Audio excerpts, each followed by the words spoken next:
My name is Robert Brackbill, and I'm currently a senior scientist with the World Trade Center Health Registry and also an enrollee.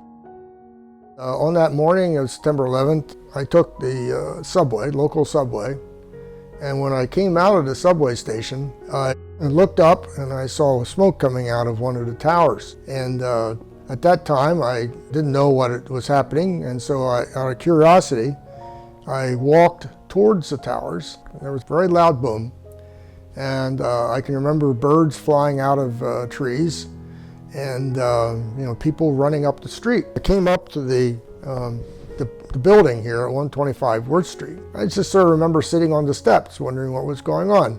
And then it came across, of course, that there had been two planes that hit the buildings. And then at that time, various law enforcement came out to the streets and told people to leave, to evacuate. I can recall looking back and seeing that one building had disappeared. There was just one tower left. And then a moment later, I saw the second tower collapse. I can remember thinking that, this is going to mean big change.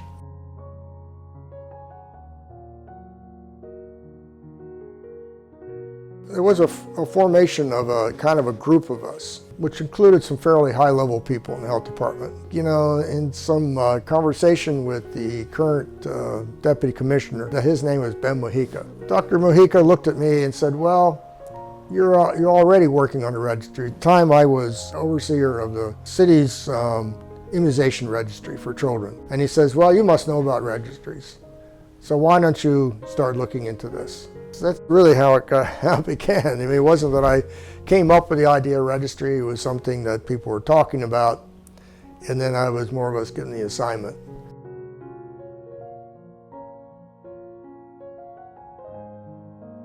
And we met and we discussed, what this registry would look like, what its purpose was, how we could possibly do something like this. At some point, there was a decision to do a registry. There would be a census. In other words, we'd try to get as many people as we could, identify people, and then, have them volunteer for the registry.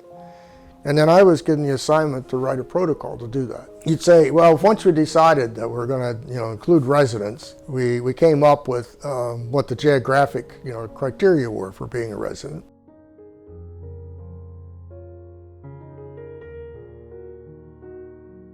What happened next? So I have a protocol. The protocol itself is just this document. What do you do with it? So we decided, well, we need money. And we need CDC. We need somebody to provide funding for this thing.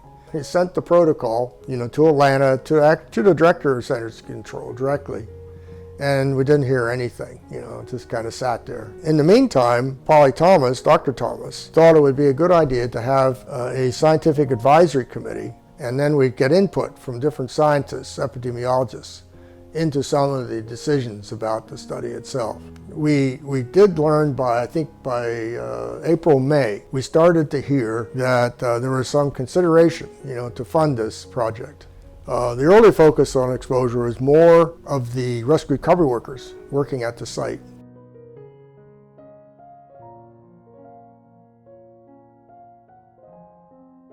We were the only entity that was really looking at people who were not workers.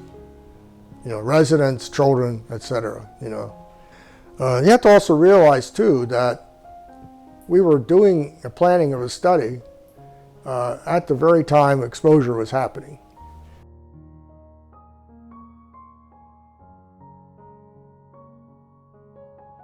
When we learned we had funding in July 2002, through ATSDR, ATSDR scientists came to New York City and sat down with us to work out, what the questionnaire would look like. And in September 2002, we selected Research Triangle Institute to be the contractor to do the registry. It was a $20 million contract. And so, then if you can. Also at the time, Polly Thomas and I spent a lot of time going around talking to different community groups meeting with downtown business associations, meeting with landlords, meeting with whatever entity that we thought we needed to talk to, and then to try to encourage whoever they knew, to participate.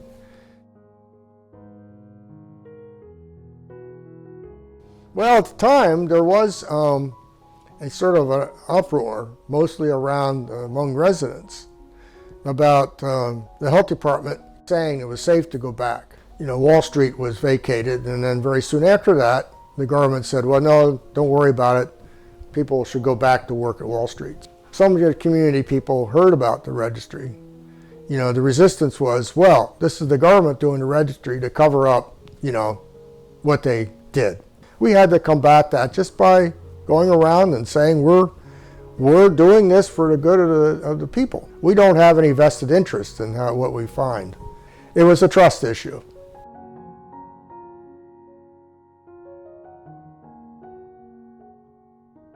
So September 12, 2003, this is all ready, and then we started doing the interviewing. I think we had 1,000 people enrolled within a month. September 2003 to November 2004. And we got to a point where we were getting close to 70,000. The enrollment was starting to decline. So I think at that stage we said, well, we will now close out the registry. The other thing about the registry, I think, which is very unique, most registries or disaster studies are short-term. They don't last very long. They only last a few years. They may have maybe one follow-up. They may just have an initial data collection and one follow-up. What happens is that they don't have the resources. Well, the registry is continuing to follow people. We've had, 5 major waves. We're planning a 6th wave. We're planning a more in-depth aging study. We've done special studies, like after Superstorm Sandy, we did a study. We did COVID pandemic-related surveys of a registry.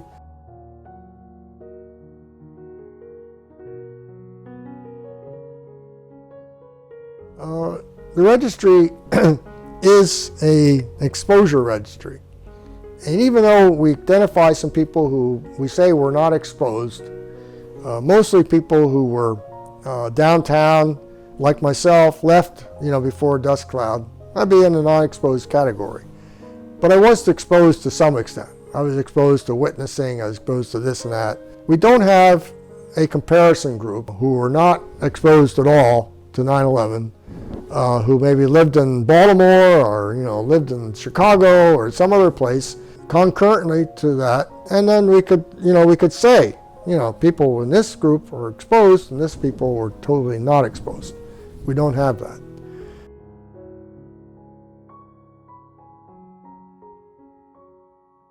Certainly from a legacy point of view, it's something that I can point to that I've done. It's been my life's work for the last 20 years. I could say that, I suppose, here's the disaster, had all this major economic impact, worldwide impact. United States gets into 2 wars, Afghanistan and Iraq, all this sort of thing. So, I saw myself as, part of that, response. There's one part of the response that was, important for the people who were actually affected, sort of thing. So I always feel a little kind of like, well, I don't want to take credit for everything, but I can't, take credit for everything. I wouldn't have done the registry if it hadn't been for other people, right? That's just the way it is, yeah.